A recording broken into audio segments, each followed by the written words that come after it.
Hello guys, welcome back to Zik the Programming Guide channel.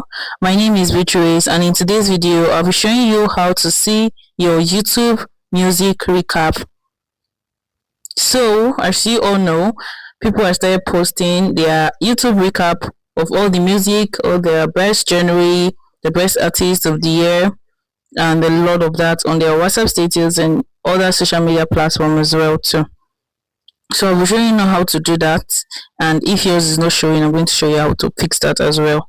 So first thing first is you have to open up your YouTube music app just like this. Once it's opened, look above your screen, you can see your profile right there. Click on your profile and you can see your recap. So once you see this, you can now click on it, and once you click on that, you're going to see your recap right here. But you can see nothing to here because I did not actually use YouTube music this year. I did not use it at all. So this is how to just check it. But if yours is not showing recap, that means it does not be rolled out to your region, or maybe it's just internet connection, or your app have not been updated. So go to your Play Store or Apple Store and search for YouTube music.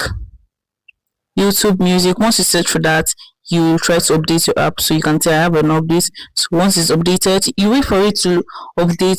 Once it's updated, you can now go back and try to do that again as I've shown you before. But first of all, let's wait for this to actually load up to see. I'm not going to get any recap because I did not use the app. That's what I'm trying to say. So this is actually how to just check your recap on YouTube music. If this guide was helpful, give this a thumbs up and equally subscribe to get more helpful tips like this. Thanks for watching guys. I'll see you in my next video. Bye.